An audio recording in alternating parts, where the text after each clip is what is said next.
Hello, and welcome to the Heathens Journey podcast. I'm your host, Siri Vincent Plough, and I'm so glad you're here.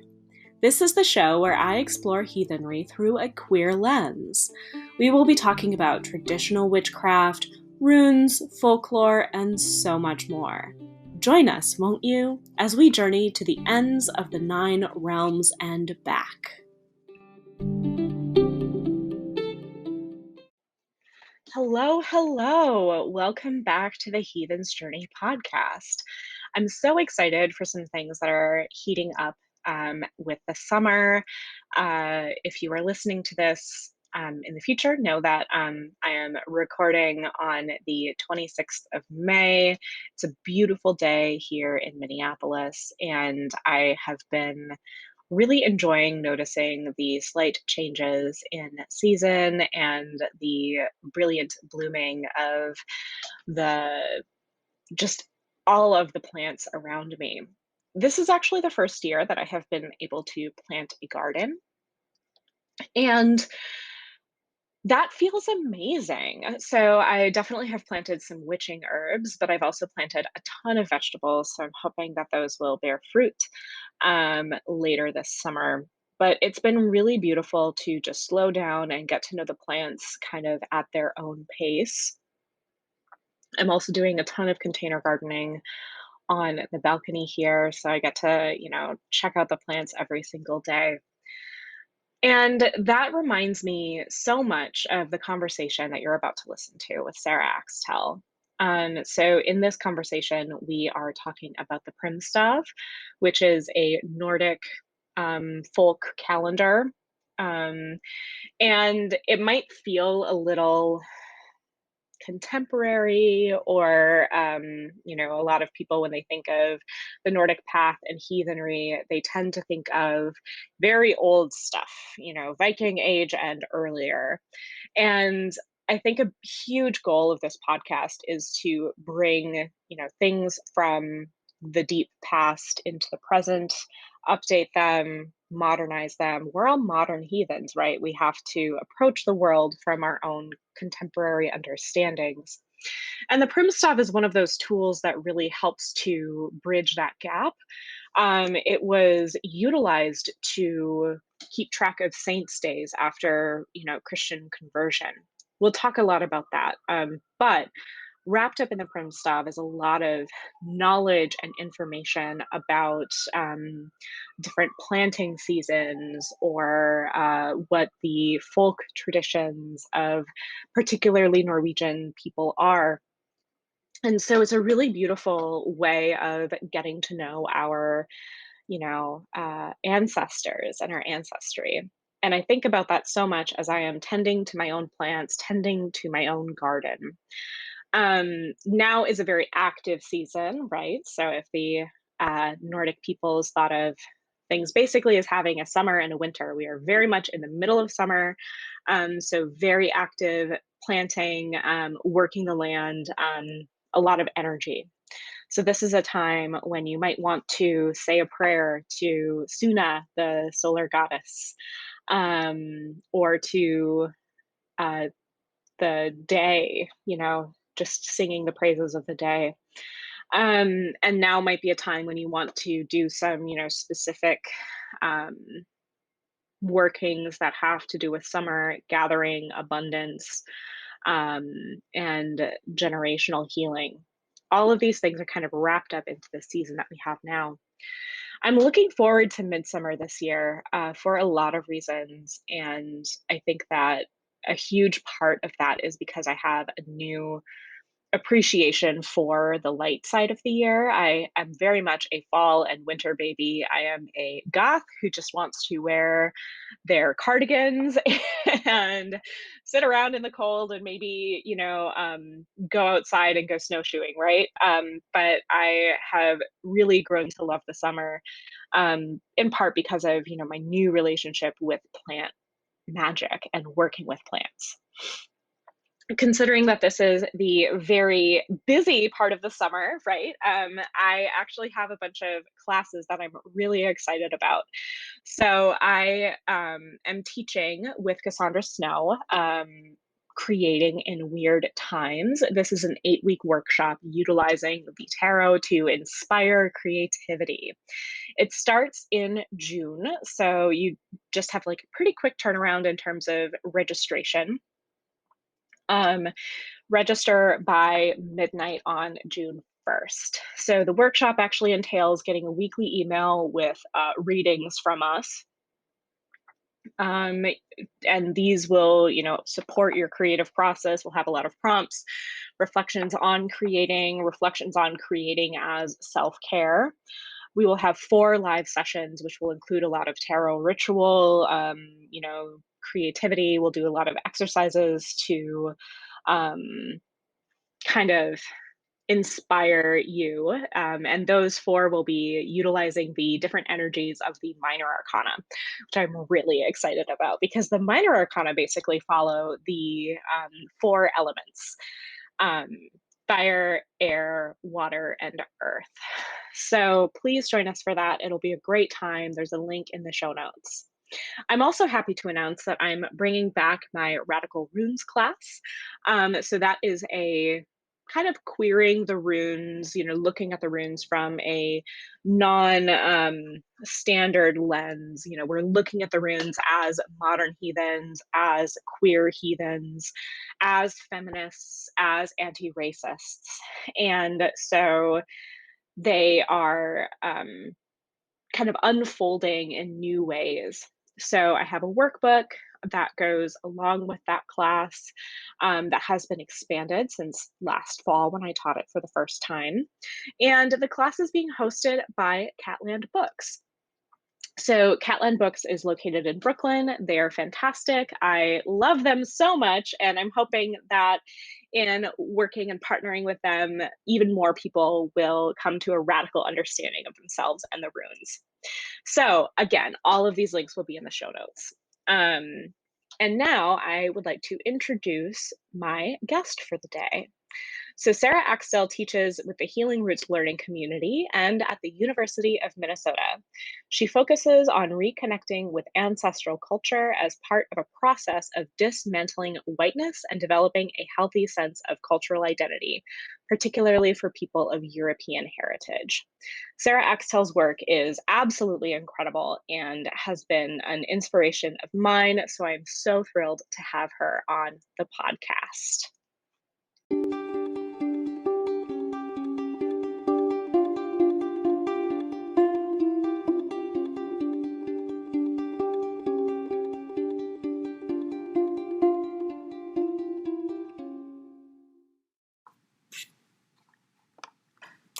Needfire Wellness and Apothecary is a one-stop shop for all of your folk magic needs. They are committed to offering high-quality supplies, information, and learning experiences for magic practitioners.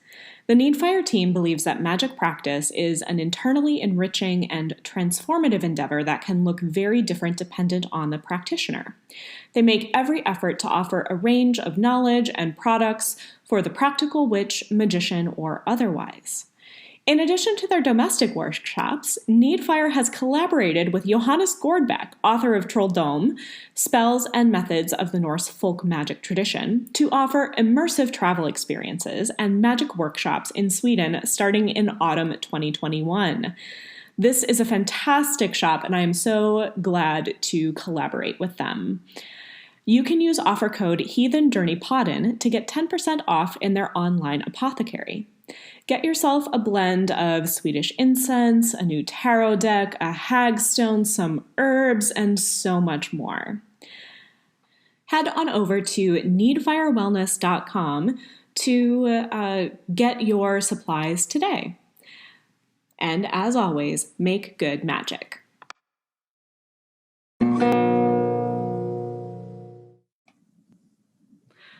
Welcome to the podcast, Sara. Thank you, Siri. I'm delighted to be here. So you are a fantastic, is it okay to call you an elder? It is okay to call me that. Thank you. I am always honored when people use that term. Okay, great. Yeah, you're a fantastic beloved elder in the Minnesota heathen community, and it's so wonderful to have you on the podcast. Thank you so much. So before we get really into stuff, why don't you tell us a little bit about yourself and maybe kind of like how you have become situated as a heathen today and like what that looks like for you? Yes. I always start with just the basic intro. So my name is Sara Axtell. I use she, her pronouns, and I live on Dakota Treaty Land in St. Paul with my 2 fabulous adult children coming in and out of my family home as they need to. I'm a member of Gullveig's Hearth Kindred, and I teach and learn in the Healing Roots learning community. And I really came to heathenry maybe 20 some odd years ago because I was looking for a tradition that would be grounded in my own culture and would help me connect with my ancestors, would provide me with the kind of rootedness that I need to do the community work that I was feeling called to do. So work around trying to dismantle whiteness and shifting some of those patterns of whiteness. And that's hard work, as everyone knows. And in order to do that, I felt like I needed to be as grounded as possible. And what I learned from my own elders and from many wonderful elders and teachers in other cultural communities was that I had to look in my own roots in order to find the teachings that I needed in my life. And so that's really what brought me to heathenry. Yeah, so you mentioned the Healing Roots learning community. So why don't you tell us a little bit about what that is? Yes, so Healing Roots is a learning community that welcomes everyone. We're primarily focused on questions about what does it mean for people of European heritage in the US to have a healthy sense of cultural identity.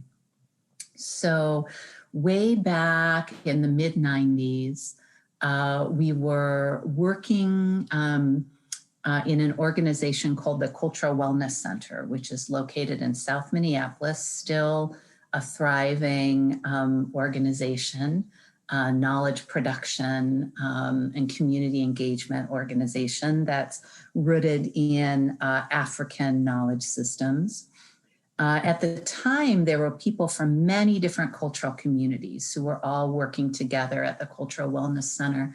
And we'd have these really powerful discussions about culture and health and community well-being. And we quickly realized, my own elder, Janice Barbie, quickly realized that for people of European heritage, particularly those of us who are racialized as white, we are not, we have a lot of trouble answering questions about our own cultural identity and cultural heritage. So we would be in meetings where people from other cultural communities were sharing about their cultural teachings, about what healing practices they were bringing from their culture in order to support community health and well-being.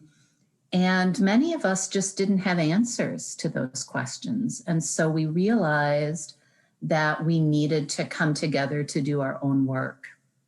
to understand more about the different layers of our identity and what work we need to do in order to have a healthy sense of cultural identity and be able to contribute to community healing and to equity and to dismantling systems of race.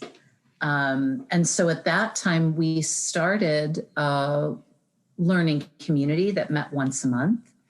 And we've continued that work ever since. And that learning community continues to meet monthly, at least, sometimes more than monthly, where we come together and surface knowledge together about what it means to be of European heritage, what we need to do in order to heal our orlog, heal those unhealthy racialized patterns that we are often ensnared in.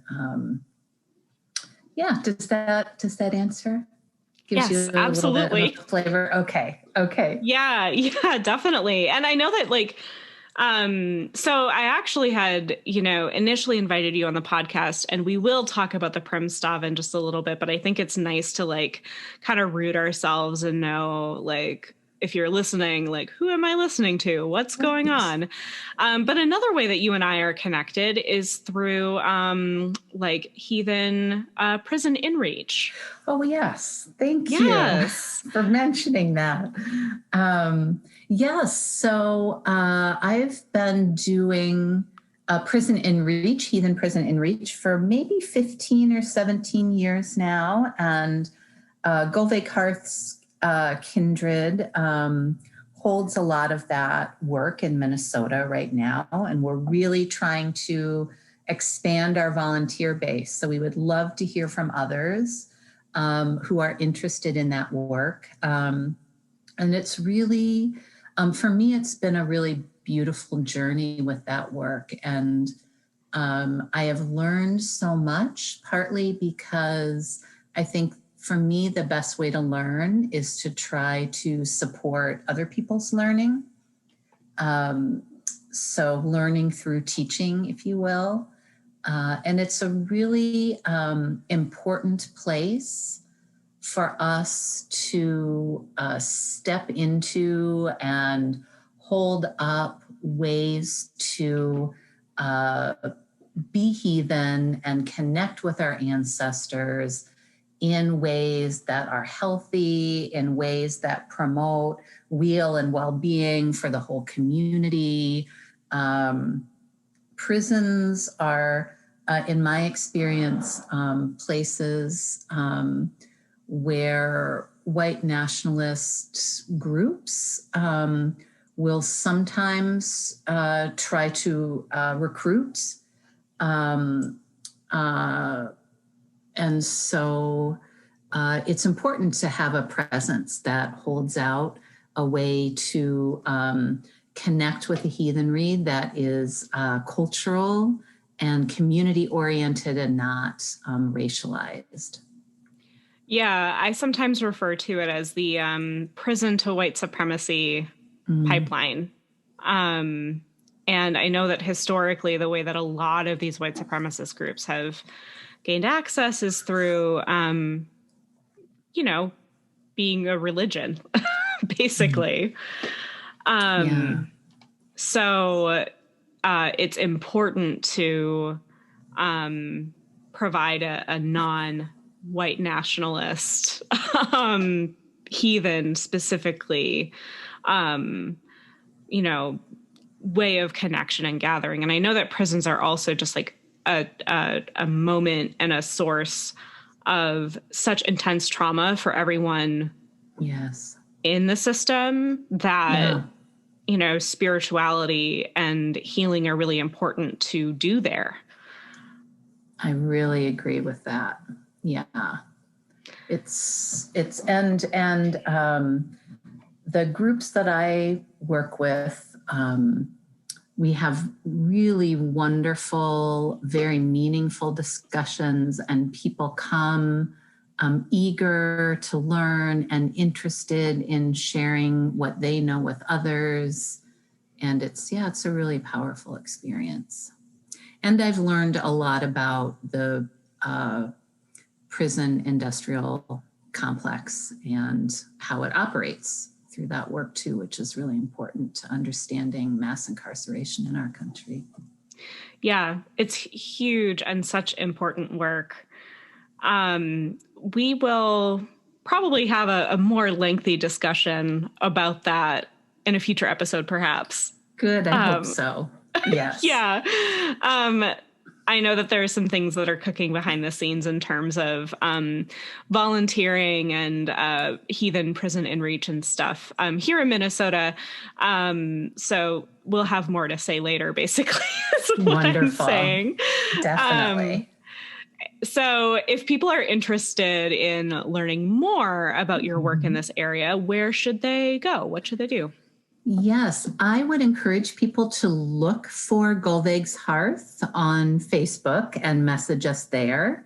If you are interested in prison inreach in Minnesota, we're having volunteer and prospective volunteer meetings about once a month right now. And we'd love to have you join us. If you're listening from outside of Minnesota, I really encourage you to connect with the Troth and their prison inreach program, which really serves and provides resources for folks all across the U.S. Yeah, wonderful. All right. So thank you so much for sharing all of that, and you'll definitely be hearing more from us later. And now let's talk about the Primstav. So Yes. That's actually the context in which I met you. So I was at the Nordic Women's Retreat back when I was still identifying as a woman. I attended that, and you held a workshop on the Primstav. Right. So this is, I think, an aspect of Nordic culture that perhaps a lot of people have not heard of here in the U.S. So what is the Primstav? Yeah, so the Primstav is an old system of marking time used in Scandinavia. Particularly the Primstav was used in Norway. So it conceptualizes the year as having two parts, a summer and a winter. And so it looks in some ways like a lefseturner or a yardstick with different symbols marked along it. And one side is the summer side, one side is the winter side. Originally, they came into use after the conversion to Christianity because people needed to know when it was the saint day so that they could go to church and they wouldn't have to pay a fine for not coming to church on a saint's day. And so each of the symbols on the Primstav marks a particular saint's day. But the fascinating thing about it, and I think it really teaches us a lot about how Orlog works, is the symbols that were originally intended to mark the saints' days began to take on other layers of deeper meaning. So they began to take on meanings about people's relationship to the land at certain points in the season. And so in the work that we are doing, it's a lot about trying to understand all of those layers of the Orlog that are embodied in the Primstav. And what that understanding of the Orlog can teach us about our own relationship with the land, our own relationship with time. And I think also teach us, as I said, a little more about how Orlog unfolds in our lives and how we can reckon with some pretty big questions that we have in our own lives and our families' lives and our communities' lives. Yeah, it's fascinating. I'm actually pulling up the Primstav explanations document that we have to see what's coming up. The first day of summer is on April 14th. So that is when we turn the Primstav physically over, and it is now the summer side of the year. That's right. Yeah. So that's coming up. We have Gaukdagen coming up, which is Cuckoo Day on May 1st. A little later in May, we'll have Bear Wake Day. In the middle or towards the end of June, we'll have Jansak, St. John's Day. And a lot of our customs and traditions related to midsummer have kind of become anchored to Jansak. So it's a way to learn about what was happening on the farm at those particular points in time. For example, on April 16th, a couple of days after we turned the Primstav over, it was a day when offerings were made to the land. So you would offer egg and grøt, or milk porridge, and juniper in your field as a way to, give offering to the land and to the landvættir who were helping things grow on your farm. And so we can learn about what was the work on the farm that people were doing at particular points, what was unfolding on the land at those points, and what did that mean for what our ancestors needed to be doing to be in a good relationship with the land, a gift for a gift at that point in the season. So that's a lot of the study that we do in the Primstav study group. Yeah. The Primstav study group is a Facebook group that you facilitate and lead, and we'll meet up,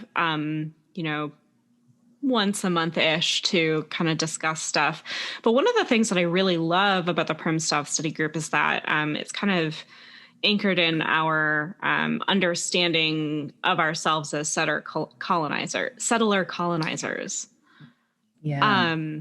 So we also talk a lot about the roots of why did our Scandinavian ancestors come over, and kind of the Primstav teaches us what was happening on the land in Scandinavia, which is different from what's happening on the land in Minnesota, or if you're in the United States. So how do you kind of bring these things together? How do you sort of look at this old knowledge, old European knowledge, and then also, kind of root down into the land where you currently are? Yeah, that's such a wonderful question. And I think it holds at least a lifetime, if not generations of work, right, to try to answer that question together. So the Primstav holds knowledge about our relationship to land and our relationship to time. And it shows us that our relationships to land and to time are different now than they were for our ancestors.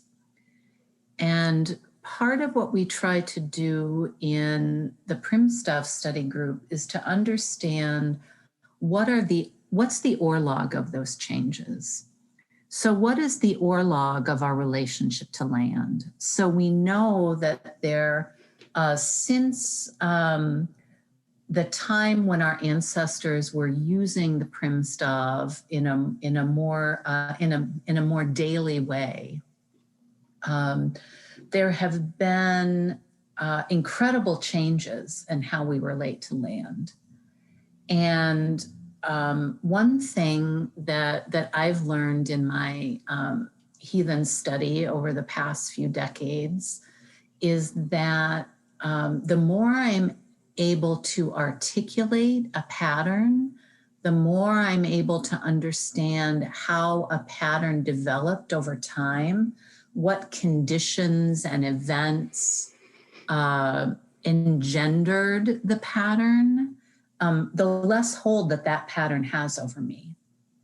So when I am unconscious of a pattern, but I'm acting it out, it has a really big hold on me oftentimes. And this is true with family patterns, with cultural patterns, with personal patterns.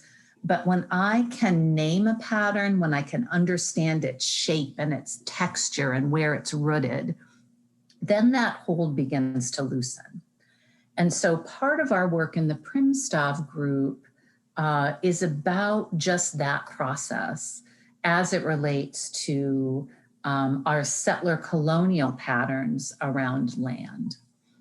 And so that's really one layer of doing that work in the Primstav group, is trying to understand things like how did the demise of the Othel land system in Scandinavia change our relationship to land? How did enclosure further south on the European continent, how did that change our relationship to land? You know, these events and conditions that really acted to create the unhealthy sort of commodified relationship to land that I think we're suffering from now. So that, I think, is a piece of that work.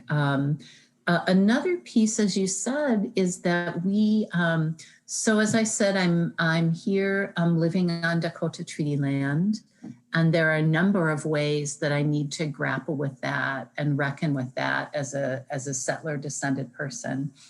And one thing we do in the Primstav group is also look at the moon cycle. And we try to understand the lunar solar reckoning of time that our ancestors kept and how they named the moons, what significance the different moons had to them.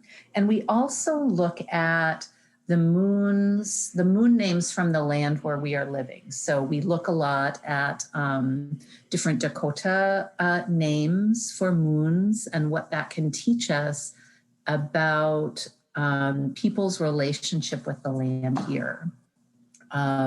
So, which helps us learn about food systems and medicines that sometimes are very similar to what our ancestors encountered on the Scandinavian peninsula, like nettle, for example, which is used as a medicine in a lot of different places. So I know here I have heard indigenous teachers talk about nettle, and I'm able to learn about lore related to nettle that my ancestors were more familiar with. So some of the work is about those connecting points, and also learning from teachers at places like Dream of Wild Health or other indigenous teachers who are willing to share that knowledge. And for me, all of those kinds of learning are part of this, what I've heard called unsettling process or uncolonizing process, where we're trying to understand the settler colonial way of thinking and acting that we've inherited, that is in, the past several hundred years layers of our orlog, trying to unlearn those patterns of thought and action, and then learn other ways of being. And some of that learning of other ways of being, we can learn from our own cultural teachings and ancestral practices. And because we are in this place, there are some things that we can learn, that we need to learn from indigenous teachers about what it means to live in this place in a healthy way. And I think all of those kinds of learning help us to get ready for the real concrete work of supporting sovereign nations in their movements for land back and other decolonization movements against Line 3, that real on the ground sort of work. And so we've got kind of our own learning and grappling that we need to do, and then that can help us do better work in solidarity with activists, teachers. Yeah, I think that's really resonant because it's finding a groundedness and a rootedness both in where we are and also in where we came from. Like a lot of other people in, Norse backgrounds or in, heathen spaces, there's a sense of unrootedness that I hear from people until you find until you find a culture to really like root into and hang on to. It's an understanding of how disruptive the process of settler colonialism is. And so displacing whiteness within ourselves and then relearning folk cultures because whiteness tries to just make us all one, like white people against all those weird brown people, right? Like that's a whiteness thing. And so doing the anti-white supremacist work also means, okay, well, I don't want to leave a void because then whiteness will fill the crack. Yeah, that's, I think that's a really important way of thinking about it. Something we hear a lot about in our work in Healing Roots is this sense of a void that people of European heritage, and most particularly people who are racialized as white, experience and articulate. And I think what you're saying really resonates for me. At its core, well, whiteness is about brutality and coalescing wealth for a very small group of people, and all of those really important layers of Orlog to understand. But it's also at its core about cultural loss. And at every turn, whiteness focuses on propelling cultural loss. And if you read books like, How the Irish Became White, it talks about how really becoming white for people who were settlers coming from Europe, one piece was assimilation, was culture and language loss. And the other piece was identifying with the economic elite, even though you weren't part of the economic elite, identifying and seeing your self-interest tied up in the interests of the elite. Those are sort of two parts of this process historically of becoming white, quote unquote. And so I think that part of dismantling whiteness then in my mind and in a lot of the work that I do with others is about reweaving, reintegrating that sense of culture. That's not the whole of dismantling whiteness. There's so many different kinds of work that we have to do. And I think heathenry gives some really important tools for that because it helps us, the idea of Orlog, understand collective accountability. Really, Orlog is so much about collective accountability. And so I think we can use those teachings about Orlog as a foundation for stepping into that accountability for whiteness and the brutality that it's wrought and continues to bring to our communities. And so, yeah, I don't remember what the original question was, but I really, that's okay. What we're talking about really resonates, and I'm glad we're talking about it. Yeah, I mean, I think that it's just so important to recognize that before we even talk about the Primstav, what it is and how we're like, working with it. It's important to recognize that this is sort of a reclamation of old ways, as well as a way of kind of thinking about our relationship to land and thinking about our relationship to time, as well as our ancestors. There's the way that you have woven the Primstav study group. Like, we started talking about a leftist stick, basically, and now we're talking about whiteness. Right. But it's important. And I think that that's really what draws me to continue to study and continue to work with the Primstav. It's just because I know so many people who are doing incredible work around unsettling and around using this tool specifically to unsettle. And I find that so interesting too, because we talk about it as the Primstav comes to us as our ancestors being like, wow, there are a lot of saint days and we have to keep track of them all now. Which is, in a greater sense, like a lot of the neo-pagan community talks about, the brutality of conversion and to Christianity and stuff like that. And so it's also kind of like healing that Orlog of that point of transition. It is. And there are a lot of feelings and reactions that come up in working with those particular layers of Orlog that have really bubbled to the surface in the Primstav group. So, how we grapple with questions about conversion and hold the both ands of those questions, the brutalities that underlie those questions.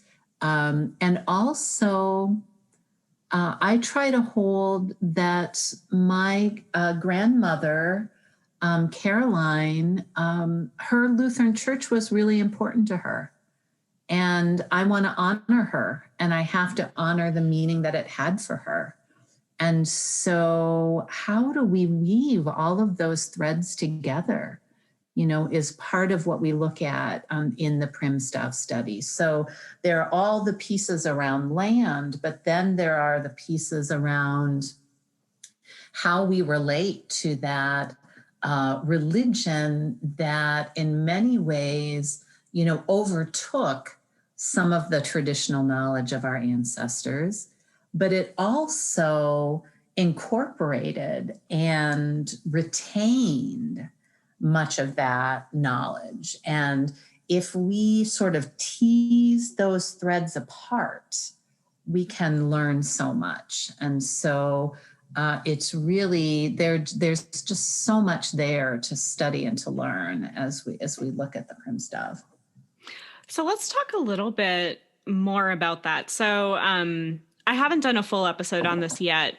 I will probably, but within folkloric witchcraft, it's really useful and a tool that people will use to study the folklore and the witchcraft of, ages past was dual faithism, right? So like the folk healer in the community would use both Christian and non-Christian deities in spell work at the same time because they wanted it to be effective.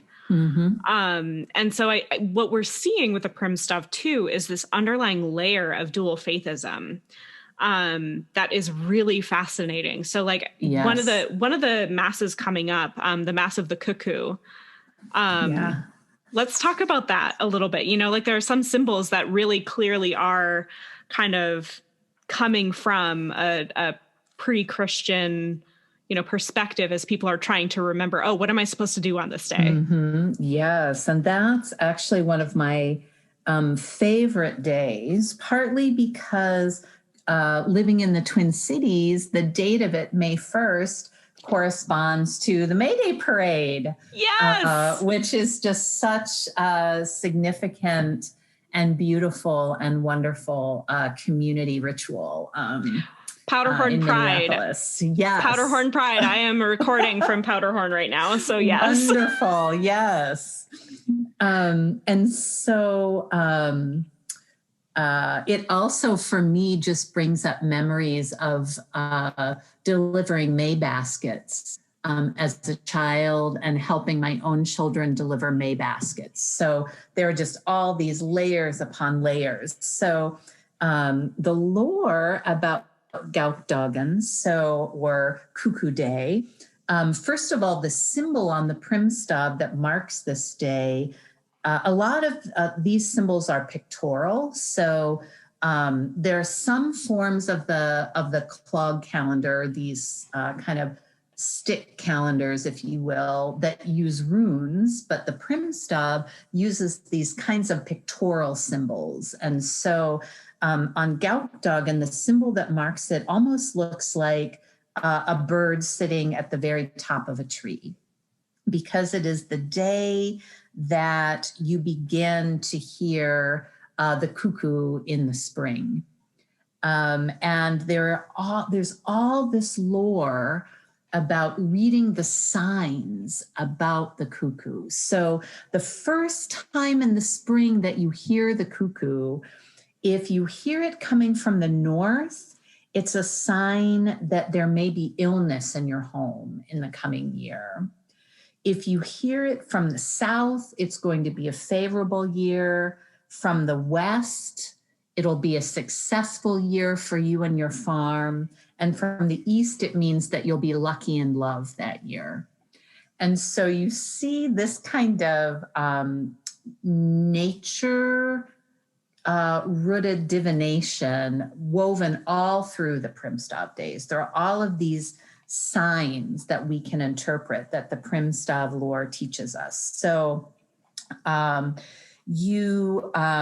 it gives us practices like if you see a tree that has a gauk in it, a cuckoo in it, you run around the tree 3 times. You do a procession to bless the fields. There are rhymes and spells that we learn about when a gauk is crowing in the north, what will happen, or if a gauk, you hear it from the west, then your butter will be the best of anyone. There's a lot of butter-related folklore in Scandinavian lore. It's very important, and I feel that in my own diet, how important butter is. So those are a few of the things that a little bit of the lore of Gaukdagen, of that cuckoo day, cuckoo mass. Yeah, I think it's such an interesting way of preserving too. Mm-hmm. So the other thing that I know that there are some other symbols in here as well that are a little bit more on a traditional Primstav. They're a little bit more. I'm looking at Saint Botolf's Day, June 17th. That symbol is a little. That symbol is a little bit more, at least in what I have, that symbol is a little bit more abstract. And some of them are very literal, like St. Syneva's Day is a scythe. Right. And so the form of the pictorial symbols themselves are kind of on a range, as you said. Sometimes, like on Gaukdagen, you see the tree with the cuckoo, but other days it's much more difficult to interpret the shape of the symbol. But luckily, we have some wonderful scholars and teachers who have preserved the lore, and we can go back and read and study the lore. One in particular, Kathleen Stokker, who has written a great book called Marking Time, which is very accessible and meant for popular audiences about the Primstav. But I love actually the June 17th St. Boltoft's Day that you mentioned, because it holds some real knowledge about the rhythm of community life. So it was a time of the spring when local assemblies would meet. So it reminds us about the system of things. So these local and regional assemblies, which were used to as places to resolve disputes and to make decisions on behalf of the community. So I think that is another thing we can learn about. It's not only the rhythm that our ancestors had on the farm, but it's the rhythm of the whole community or district in which they lived. Yeah, so I grew up, my mom grew up very rural, small town. Like my mom grew up 16 miles outside of a town of 400. Wow. So very rural. And I didn't grow up like that, quite that rural. I grew up in a smaller, like a city, but like a small town / city. And now my parents are living in the country again, because my mom lived in the city for, however many years, and she wanted to live in the country. And it's so interesting, even, like I live in the Twin Cities, obviously. And it's so interesting to see how people in rural communities still, really come together and, are working in that way together. My parents got really lucky and they have a really solid farming community where they're at. And so following the Primstav is also an interesting, and this has been preserved. Right. Out of necessity, is this just like a human thing that we do, that we, come together around these certain times? Yeah. Yeah, I love that. Yeah. St. Botolph's Day, I also think about with the all things. Yes, right. So it was sort of a sequence of different assembly meetings. And so you would first, as I understand it anyway, you'd first meet in your smaller district, and then you would meet, you'd send representatives to, in Iceland, they called it the Althing meeting. And then again in the fall, at least the cycle in Iceland was you'd have your district meetings in the spring, then you'd have your Althing meeting, and then you'd have smaller district meetings again in the fall to kind of fill everyone in on what happened at the Althing. And yes, so it is, I think it teaches us about what community practices we need as humans. And how do we reweave those in our lives, with the extreme form of individualism that we're dealing with right now in the US, many of those practices and structures have broken down. And so how do we revitalize them, I think is something else that a lot of heathens are obviously very interested in. Yeah, I think that to the Primstav, so part of the practice is actually making a Primstav. Yes. And following it for yourself. And so that's sort of like reweaving in the aspects of your community and culture now. Yes. So, I don't farm, I don't live on I don't live in a super rural community, but, the cuckoo mass is really a huge deal for my community. Yes. And, we don't call it the cuckoo mass, we call it the May Day parade. Right. So, my personal symbol probably will look a little bit closer to that for that day. But you can also add in and weave in other holidays that are really important to you. So, for example, so I don't follow the Sabbats. I don't follow the 8 wheels of the year. I think many heathens do not, I would say. Right. When I first started learning witchcraft, I did because I was Wiccan at the time. So, the cycle, it was important. But Samhain is still really important to me. And we actually have another public art project here in the Twin Cities, Bare Bone Puppets. That's right. So I will probably have something like that on my Primstav. To mark how important that is to me. I mean, I know I'm debating I'm debating what other kind of holidays to add. I might add my wedding anniversary. Oh, lovely. What has your kind of personal Primstav looked like? Did you start with just the original symbols? Did you add, personal markers as well? What does that look like for you? Yeah. Well, I am really still in that process. So let me say I'm a very slow learner. So I really need to learn things over time. And so my first layer was simply to include the traditional Primstav symbols. And I did that the first year. I just studied what the days meant, and also studied what's happening on the land where I'm living at that same time.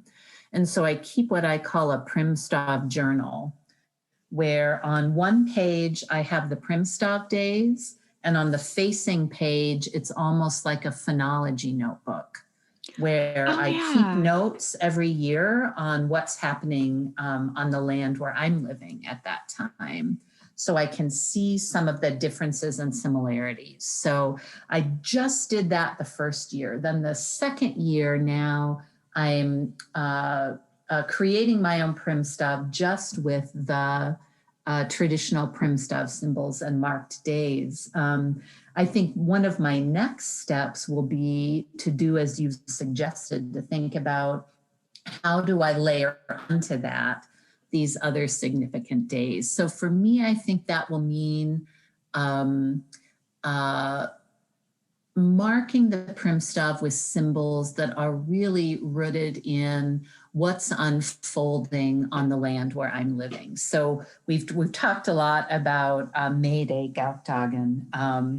I have really beautiful memories of my children picking violets in our backyard to put in their May baskets that they would give to the neighbors. And so I will want to have some kind of representation of a violet that is marking that time when the violets come out in our yard.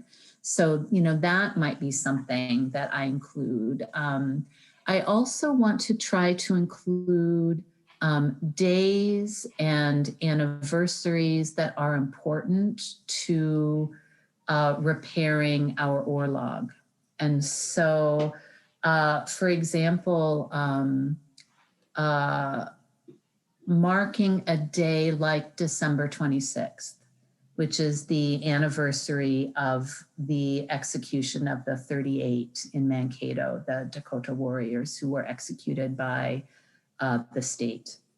That to me feels, it feels important to mark as a symbol of that brutality that is within our orlog, that we need to be able to be accountable for, that we need to work towards the repair and healing, the best that we can. That will be a process that takes generations upon generations, but what are the small ways that we can contribute to repair now? For me, I would like that process to be represented on my Primstav. So that would be another example of the ways that we can mark the Primstav, not only with the joys that we have in doing this work, but also the very grave obligations that we begin to understand as we get deeper and deeper in the work. Yeah, that's really beautiful. Are there any Primstav days, as you have been celebrating and learning them, that you were surprised with? Like, are there any days that like were resonant to you, but you were like, why am I like really, attached to like Saint Agnes or something, Yeah, that's a great question. And I would say, so sometimes it's hard to separate my own response from all of the different responses and reactions that come up in our study group. And one day that was surprising, I think, to all of us was how resonant Bear Wake Day was for everyone, May 22nd. And so this is a day that has a lot of lore about the bears. So it reminds us that of the time in the spring when bears leave their dens. It reminds us of how they leave bite marks on the trees near their dens. And many Norwegian farms will incorporate these markings and the presence of these markings into the name of the farm. And if you know about Norwegian farm names, you know that then the people who live on that farm, that's a part of their name and identity, right? And so there's all of this, there are songs that I know I learned about a song from Kari Toring from some study that she did that's about hunting the bear when it was necessary, and all of the lore and ritual and song that was related to that. So it brought up all of that lore, but then we also noticed the feelings, reactions that it brought up in our body, mind, heart, spirits, and we just all had a really strong reaction that month. Some might have been a negative reaction or positive emotions, but really strong emotional reactions. And, those emotions and reactions are knowledge that we have to try to unravel, try to peel back, follow those threads back and figure out what that's about. Yeah, I definitely do look forward to Bear Wake Day. Yeah.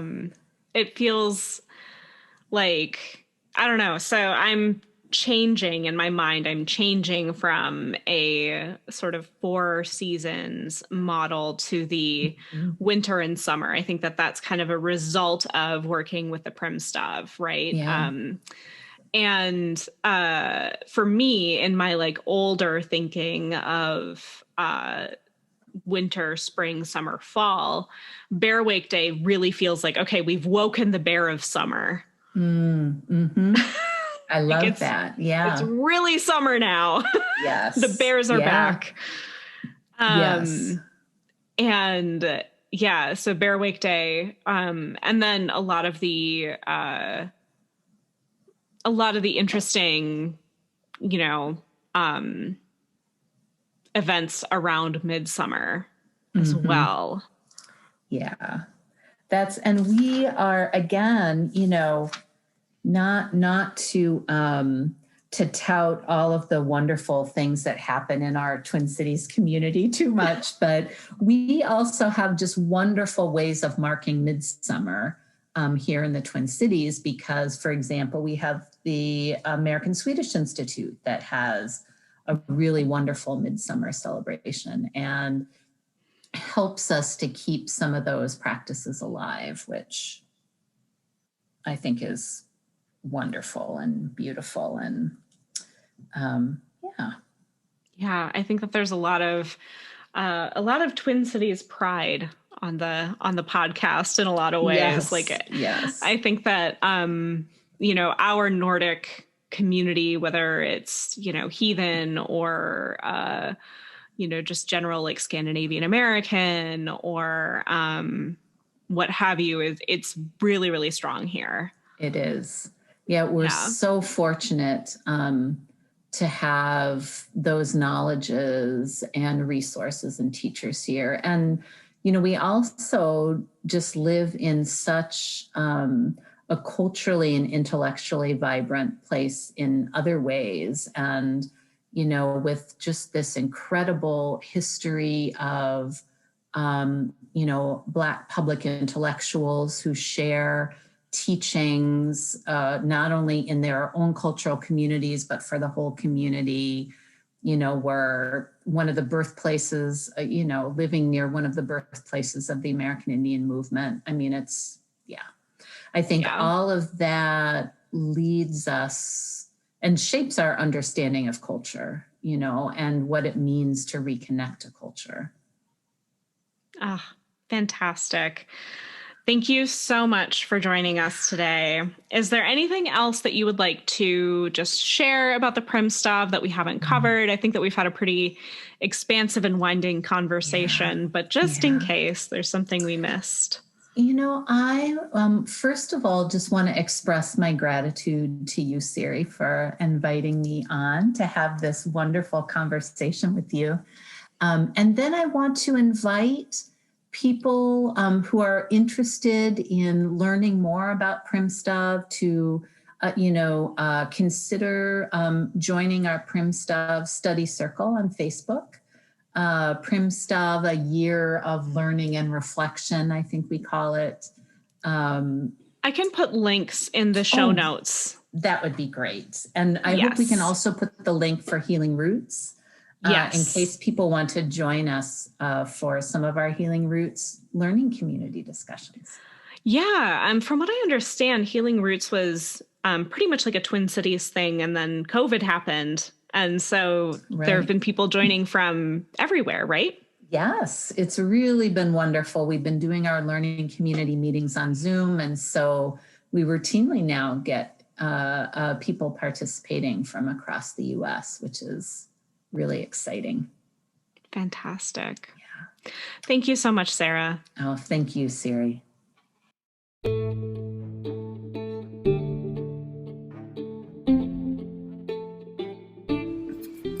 And that is it for today's episode of the Heathens Journey podcast. A huge thank you and shout out to all of my students and patrons for making this work available. If you want to become a patron and support the podcast, head on over to patreon.com/northernlightswitch. I post full moon and new moon ritual guides, rune readings for each of the turning of the zodiac season, and so much more. If you would like to follow me in between episodes, you can find me on Instagram at northern.lights.witch or on Twitter at northlightwitch. Until next time, stay weird.